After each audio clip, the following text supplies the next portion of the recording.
Hello,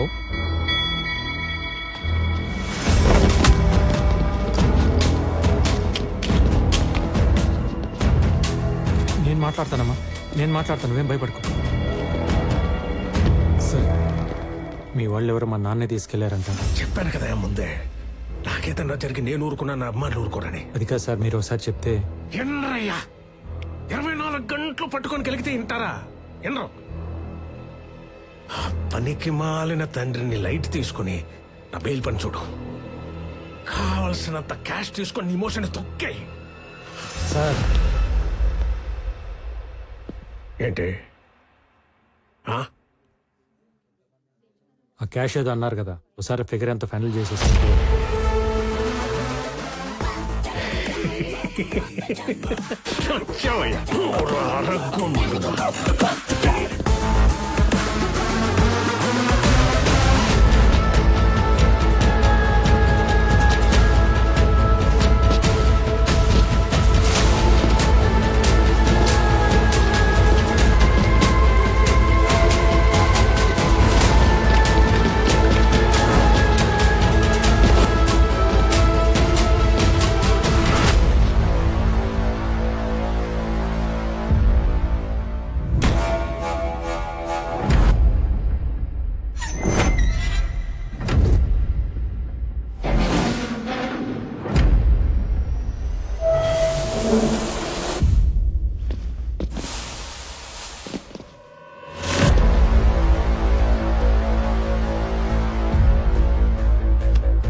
చెప్పులకి bail ఎంత వరకు వచ్చింది?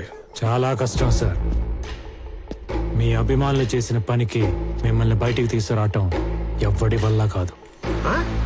అవును సార్, పాపం సిన్సియర్గా లీగల్గా పనిచేసే మనిషిని తీసుకొచ్చి బ్లడ్ బయటకు వచ్చేలా కొట్టారు సార్. కొడితే ఏంటా, నేను మీ మనిషిని కాబట్టి మీరు ఇచ్చిన డబ్బులు తీసుకుని గమ్మునుంటా, కానీ అభిమానులు ఉంటారు కదా. నీ అమ్మానులా? అవును సార్, ఈ రేంజ్కి మీకే అభిమానులు ఉంటే మరి నాకు ఉంటారు కదా.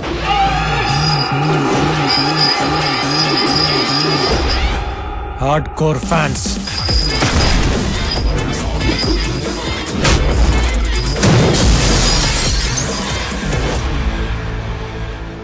మిమ్మల్ని మీ వాళ్ళు ఎలా ఫాలో అవుతుంటారో మా వాళ్ళు కూడా మా నాన్న అలాగే అబ్జర్వ్ చేస్తూ ఉంటారు, సైలెంట్గా. మరంత ప్రేమున్న మా నాన్నే తీసుకొచ్చి కొడితే చూస్తూ ఊరుకుంటారా చెప్పండి?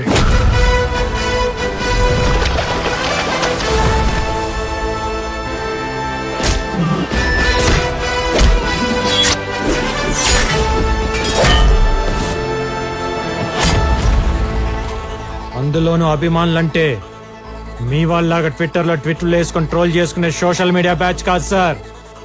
ఆంధ్ర నైజాం సీడెడ్ మాస్క్ అమ్మ మొగుళ్ళు. నోట్లో పానేసుకొని షర్ట్ మడత పెట్టి దిగితే కట్అవుట్లు ఇరగాల్సిందే, ఫ్లెక్సీలు చిరగాల్సిందే.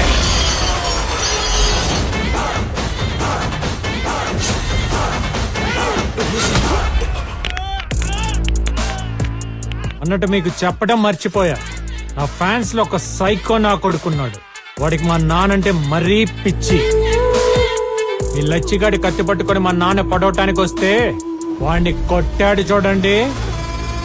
మీరు అలాగే లైన్ లో ఉండండి సార్, చెప్తా.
దగ్గరికి వచ్చింది లైఫ్ సెటిల్ చేసుకోవడానికి కానీ ఓల్డ్ రివెంజ్ ఫార్మాట్ స్టోరీ లాగా మా నాన్న పగల క్యారీ చేసి ప్రెసెంట్ నా కెరీర్ని పాడు చేసుకోవడానికి కాదు.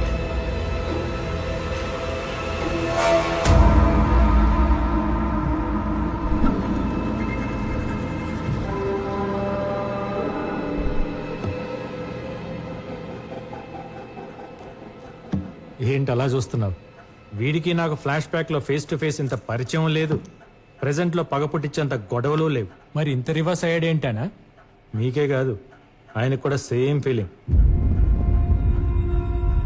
కన్నా తండ్రిని కూడా చూడకుండా కోర్టులో అందరి ముందు అవమానించి బయటికి తోసేసిన కమర్షియల్ నా కొడుకు ఒంట్లో ఫాదర్ అంటే ఇంత ప్రేమ ఉందా అని, వీటిలో ఇన్ని ఎమోషన్స్ ఉన్నాయా అని కదా నాన్న?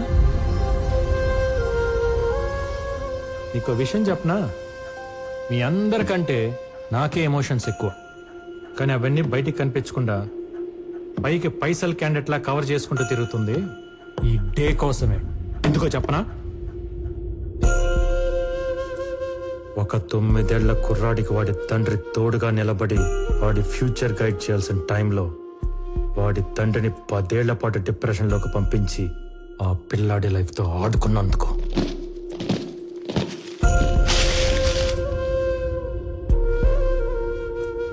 ఈ ప్రపంచానికి జడ్జి అయినా ఇంటికి రాగానే చిన్న పిల్లల్లా నవ్వుతూ ఆడుకునే నాన్న ఫేస్ లో నవ్వు తీసేసి నాకు నరకం మిగిల్చినందుకు.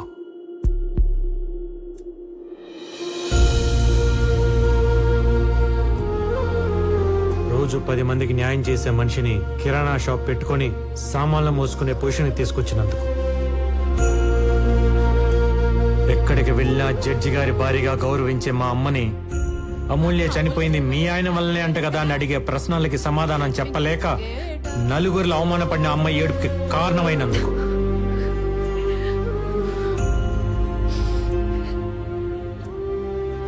మర్చిపోలేని సంఘటనని పదే పదే గుర్తు చేసుకుంటూ దానికి కారణమైన నిన్ను ఏమీ చెయ్యలేక మత్తులో దాన్ని తుడిచేయాలని తాగుడికి బానిసై చెత్త కుప్ప పక్కన పడిపోతే అర్ధరాత్రి వెతుక్కుంటూ వెళ్ళి మా నాన్ని చూడకూడన స్థితిలో చూసినప్పుడు నా గుండె ఎంత బద్దలైపోయి ఉంటుందో నీకు తెలుసా? ఇప్పుడు హ్యాపీగా ఉండే నా ఫ్యామిలీకి సైలెన్స్ మిగిల్చి నా కుటుంబాన్ని అవమాన పాలు చేసిన నిన్ను ఏమి చెయ్యలేక నాలో నేను ఏడ్చి ఏడ్చి దొరికిన గోడల మీద బొమ్మలు గీసి నిన్ను చంపేవాడు.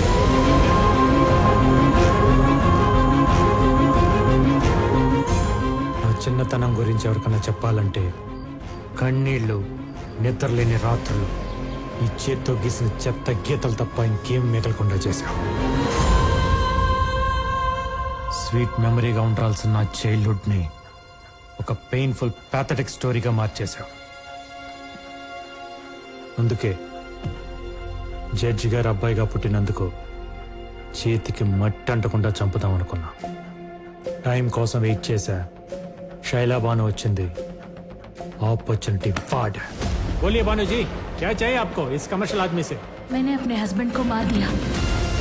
నీదే తప్పు లేకపోయినా చంపడం అనేది క్రైమే. దానికి ఎంతో కొంత శిక్ష అనేది ఉంటుంది. నీ కూతురుతో నువ్వు లైఫ్ లాంగ్ హ్యాపీగా ఉండేలా ప్లాన్ చేస్తావు. నేను చెప్పినట్టు చెప్పు. అలా శైలా బానుని అమూల్యగా మార్చి దివాకరం ఇంటి ముందు దింపా. అదే రాత్రి బాడీని నీ ఫామ్ హౌస్ కు షిఫ్ట్ చేయించా. తప్పండి మనం పర్మిషన్ తీసుకుని అఫీషియల్ గా చేస్తున్నావా ఏంటి? నీకున్న అమ్మాయిల పిచ్చికి దివాకరం దగ్గర ఉద్యోగం అడిగేలా చేసి నీ దగ్గరికి పంపించా. సార్ అమూల్య నీ చేతే పెళ్లి ప్రపోజల్ పెట్టించి నేను ఒప్పుకున్నాకే ఆ పెళ్లి జరిగేలా చేశా. కానీ ముందు అమ్మాయి కరెక్టో కాదో నేను చెక్ చేయాలి. కంగ్రాట్స్ సార్, నన్ను సెలెక్ట్ చేసిన మీ సెలెక్షన్ తప్పెలా అవుతుంది? మండపంలో ఇష్టం లేని పెళ్లి జరుగుతున్నట్టు మీడియా ముందు కలరింగ్ ఇప్పించా. ఫస్ట్ డే శోభనానికి రెడీ అయిన నిన్ను మా నాన్న వీడియో ప్లే చేయించి డైవర్ట్ చేశా. ఇంకేం కమ్ము, అవుట్ అయిపోయింది అక్కడ.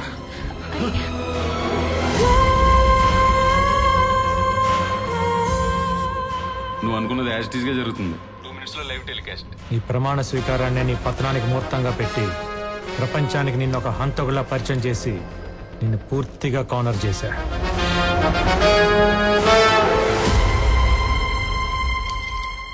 అబ్బా, అదిరిపోయింది. డైరెక్ట్ గా క్రైములు చేస్తేనే రివెంజ్లకి అంత సీన్ ఇవ్వను. అలాంటిది నీ బాల్యాన్ని నేనేదో పాడు చేసేసాను నువ్వు ఫీల్ అయ్యి నేను చెయ్యని మాటలకి చేశానని నా మీద రుద్దేసినంత మాత్రాన నీ పగలు ప్రతీకారాలు తీరతాయి అనుకున్నావా? ఇది ఇండియా నాన్న. ఇక్కడ శిక్షలు పడాలంటే తరాలు మారాలి. ఒరే వీరయ్య, గేదెలు కాసుకునే నీ బుర్ర ఇంతవరకే ఆలోచిస్తుందని నాకు తెలీదా? ఇన్నాళ్ళు కోర్టును అడ్డం పెట్టుకుని కామెడీలు చేస్తుంటే దాని పొటెన్షియాలిటీ తెలియట్లా నీకు? లాలో మెలకపడి మెడక బిగించుకుంటే గిల్ల గిల్ల గిల్ల గిల్ల కొట్టుకోవాల్సింది ఎవడైనా. నీకు చేతనైతే దమ్ముంటే ఈ నాలెడ్జ్, డబ్బు, పేరు, పలుకుబడి వాడుకొని చెయ్యని నేరానికి పడబోయే శిక్ష నుండి నిన్ను నువ్వు కాపాడుకో చూద్దాం. దా.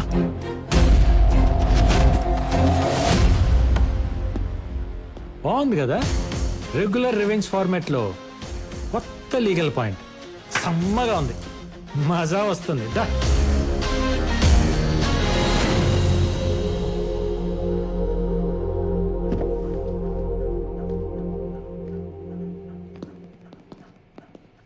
సార్, కొత్త లాయరం వచ్చింది, బెయిల్ కూడా తెచ్చింది. నవ్వండి.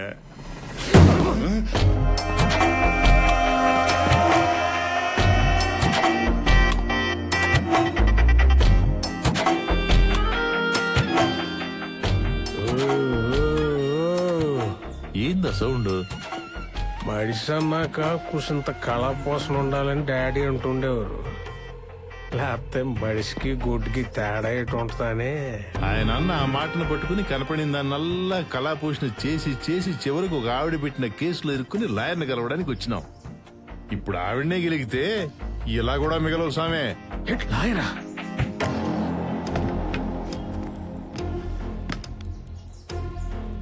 ఏంటి సార్, అంకుల్ డల్ గా ఉన్నారు? తుపుక్కుమని అంకుల్ అనేసింది ఏంటిది? ఏం లేదమ్మే, ఈ కేసు గెలుస్తాడో లేదని చిన్న టెన్షన్. Why uncle? ఆ లాయర్ లకి సబ్మిట్ చేసిన విట్నెస్లు వింటే మీకే అర్థమైపోతుంది ఈ కేసులో ఎంత డెప్త్ ఉందో. అసలు నేను మర్డర్ చేస్తే కదా డెప్త్ లో విట్నెస్ లో ఉండడానికి. కానీ సబ్మిట్ చేశాడు కదా. మీ దగ్గర గిఫ్ట్ గా తీసుకున్న గోల్ఫ్ క్లబ్ తో శైలాబాను హస్బెండ్ ని మీరే కొట్టి చంపినట్టు అతని బ్లడ్ తో మేకప్ చేసి ఇంట్లో సేఫ్ గా దాచాడు. గోల్ఫ్ క్లబ్ ఉంటే గ్లవ్స్ కూడా ఉన్నాయి అంకుల్.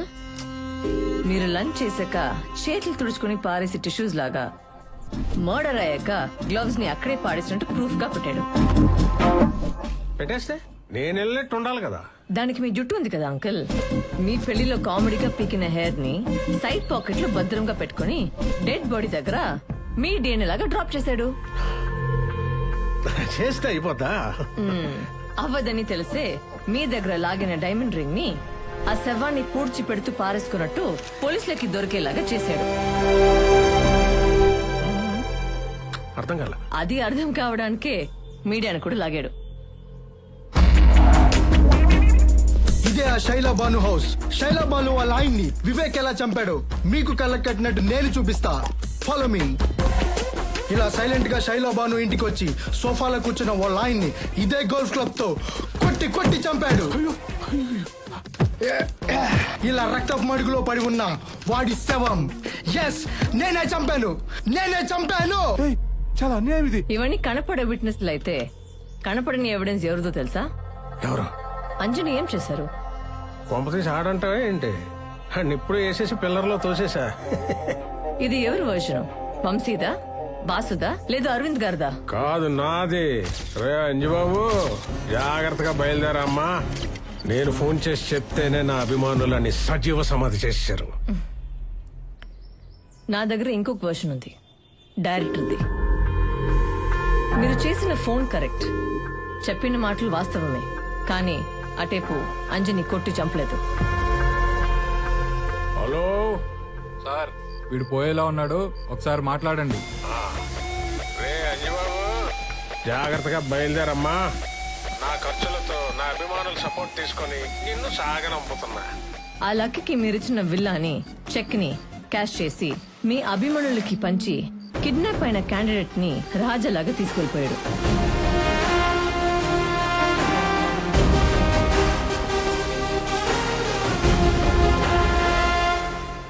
మీ దగ్గర నేర్చుకున్న కమర్షియల్ సిద్ధాంతాన్ని మీ దగ్గరే అప్లై చేసి తను గ్యాదర్ చేసిన మొత్తం విట్నెస్లతో సహా అంజుని తీసుకెళ్లి చీఫ్ జస్టిస్ దగ్గర కూర్చోపెట్టారు.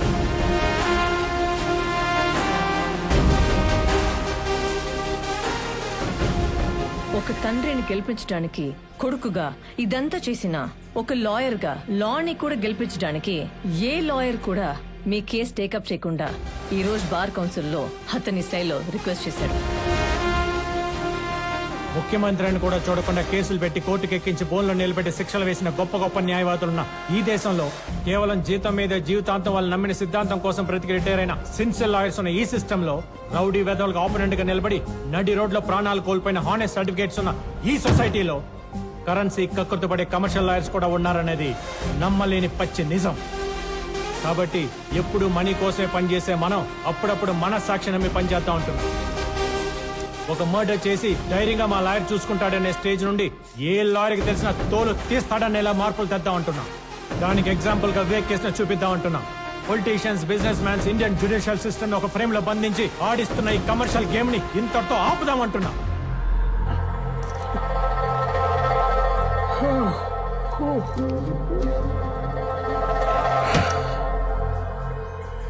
అయితే ఇప్పుడు నా వైపు నేను కూడా రాను అంకుల్. ఎందుకంటే మీరు వస్తూనే వంకరగా చూసిన చూపులకి నా వీపు హట్ అయింది. నేను చూసింది వీపు కాదులేమ్మా, ఏదో కారణం చెప్పి మొత్తానికి అందరూ కలిసి నన్ను ఊరికింప ఎక్కించేద్దాం చూస్తున్నారు నేను చెయ్యని తప్పుకి.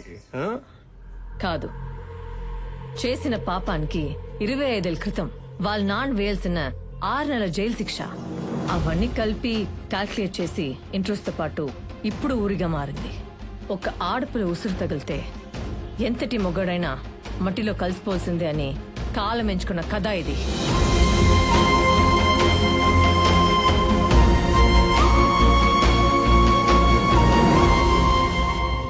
ఆడి చెప్పాల్సిన డైలాగ్ వర్షన్ కూడా నువ్వే చెప్పేస్తున్నావు. బిగినింగ్ నుండి వీళ్ళను అని చివరికి సిస్టమ్ అంతా ఒక్కడి చేసి ఇప్పుడు ఆడి హీరో అయిపోదాం అనుకుంటే నేను చూస్తూ ఊరుకుంటానా? చచ్చినా ఊరుకోను. బయటకు వచ్చిన ఆడియన్స్ నా పేరు మాత్రమే చెప్పుకోవాలి. గ్రేట్ ఆంధ్ర, తెలుగు 360, తుపాకీ, తెలుగు 1, 2, 3, మిర్చి 9, ఐడిల్ బ్రెయిన్ అందరూ నా గురించి రివ్యూస్ రాసేలా చేస్తా. అంకుల్ అంకుల్ అంకుల్ అంకుల్ ఏదో ఒకసారి మావయ్య అనమ్మా. మావయ్య చాలు ఊరుకంబ ఎక్కేస్తాను.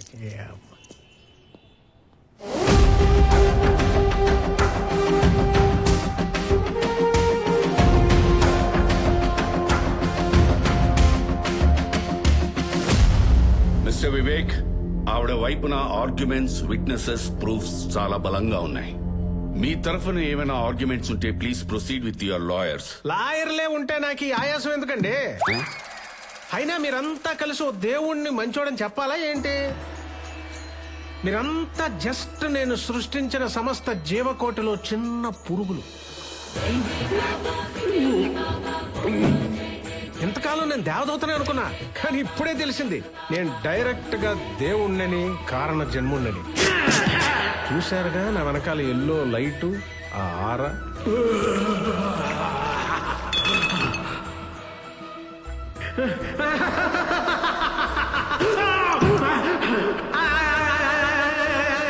పాపం బాగా పేరుకుపోయినప్పుడు నేచర్ ఆ చెత్తనా కొడుకు చైనా వాడి సహాయంతో కరోనా వైరస్ సృష్టించి ఈ భూమి మీద పేరుకుపోయిన చెత్త, పొల్యూషన్ ని కొంత శాతం తగ్గించినట్టు నేను ఈ న్యాయ వ్యవస్థలో పేరుకుపోయిన కమర్షియల్ అనే వైరస్ ని నా వంతు తగ్గించడానికి ఈ పక్కా కమర్షియల్ లాయర్ లక్కీని సెలెక్ట్ చేసుకుని ప్రక్షాళన చేశాను.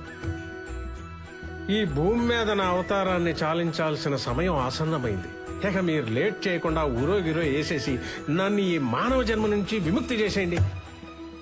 సాక్ష్యాధారాలన్నీ పరిశీలించిన తర్వాత అయ్యా సుమలాక సుధాకర్ గారు, మీరు ఆ తీర్పు చదివి ఈ దేవుడికి శిక్ష వేసి పాపాన్ని మూటగట్టుకోకండి. నా ప్రాణాలు తీసే పత్రాన్ని నేనే చదువుకుంటా, దాంతో పరిసమాప్తం. కానివ్వండి. సర్వే జనా సుఖినో భవంతు. నేనొక్కనే తప్ప.